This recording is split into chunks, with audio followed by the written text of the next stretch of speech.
اچھا مجھے ایک بات بتائیں، میرے ذہن میں ایک بات آ رہی ہے، یہ قرآن پاک ہے نا، اس کو کوئی بھی اشاعت کرتا ہے تو کیا آنے والے وقتوں میں، مجھے ایک بات بتائیے، میں اس کو کہوں گا کہ اس کو نا وہ لگا بھی دیں، اس کے اندر نا ایک سرٹیفکیٹ ہوتا ہے قرآن پاک کی اشاعت سے پہلے نا، جی اس کا ایک سرٹیفکیٹ ملتا ہے، وہ ہر قرآن پاک کے اندر نا لگایا جاتا ہے، ٹھیک ہے جی، اور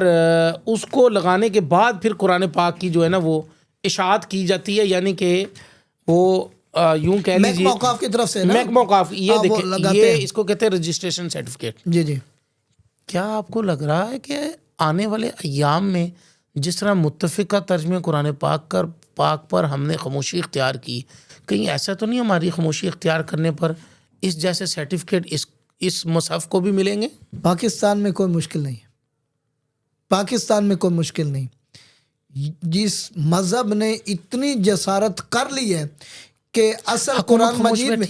قرآن مجید میں تبدل کر دیا، کیا ان کے لیے سرٹیفکیٹ مشکل ہے؟ آپ سے سوال کرتا ہوں، جو ذالک الکتاب لا ریب فیہ کی جگہ کتاب علی کہہ سکتا ہے، لکھ سکتا ہے، ایمان بنا سکتا ہے، پھر لانچ بھی کر، ابھی تک گورنمنٹ کے ادارے، حکومت پاکستان سے میں درخواست کرتا ہوں، حکمرانوں آخر تمہارا ایمان بھی تو ہے، آخر تم بھی تو اپنے آپ کو مومن کہتے ہو، میرے انتہائی سلامتی کے اداروں سے بھی درخواست ہے، آخر تمہارا دعویٰ تو مومن ہونے کا، آخر تمہارا دعویٰ بھی تو ہے کہ ہم مسلمان ہیں، آخر تمہارا دعویٰ بھی تو ہے کہ ہم پاکستان کے محافظ ہیں۔ کیا پاکستان کے آئین میں کوئی قرآن پاک تبدیل کرے اور اتنے بڑے پیمانے پر تبدیل کرے اور ان کے اصول فروعات میں یہ چیزیں داخل ہی نہ ہوں، آخر تمہیں موت نہیں آنی؟ تم ان کی گرفت کیوں نہیں کرتے؟ اپنی آخرت بنانے کے لیے کر لو، ملک کے بھلے کے لیے کر لو، اس سے ملک میں اور کیا انتشار ہو سکتا ہے کہ جو لا الہ الا اللہ محمد رسول اللہ کے پر بنا،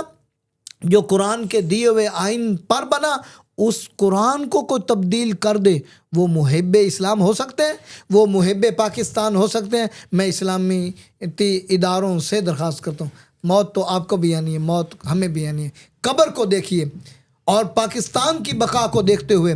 اس مذہب اور اس گروہ پر سخت گرفت کریں، اور کرنا ایمان کا حصہ ہے، اسلام کی بقا ہے، پاکستان کی بقا ہے کہ جنہوں نے ذالک الکتاب کی جگہ کتاب علین کر دیا۔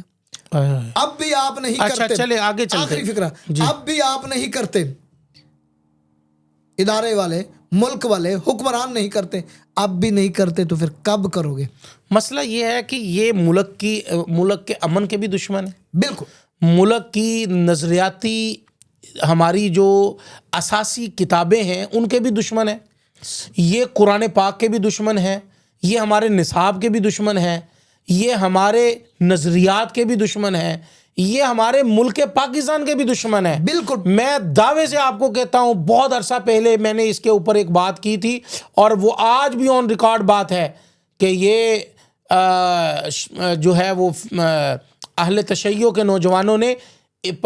سرحد کے اوپر کھڑے ہو کر یہ اس کا ہمارے انڈیا کا جھنڈا لہرا دیا تھا، انہوں نے کہا تھا کہ ہمیں راستہ کھول دیا جائے، ہم وہاں چلے جائیں۔ اجازت ہو تو ایک بات کہوں؟ جی ہمارے حافظ صاحب اس ٹائم سپہ سالار ہیں، جی، بڑے عہدے پر فائز ہیں اور سید بھی ہیں، اور میں نے سنا ہے وہ حافظ صاحب بھی ہیں۔ حافظ صاحب سے درخواست کرتا ہوں، آپ کو اللہ نے عزت دی ہے، آپ کو اللہ نے کمان دی ہے، اس کمان کا استعمال آپ صحیح کرتے ہوئے، کیا آپ قرآن مجید کی پہلی سورت پڑھیں تو صحیح، کیا الف لام میم ذالک الکتاب کی جگہ کتاب علین ہے؟ اگر کتاب علین ہے تو پھر میری بات غلط ہے، اگر ذالک الکتاب لا ریب فیہ ہے پھر ان کا یہ لانچ کردہ یہ مصحف غلط ہے۔ آپ ضرور بھی ضرور حافظ ہیں، اور حافظ جب غلطی آئے اس پر تڑپ جاتا ہے، آپ تڑپ جائیے اور ان کا محاسبہ کیجئے، بہت بہتر ہے، بہت بہتر ہے۔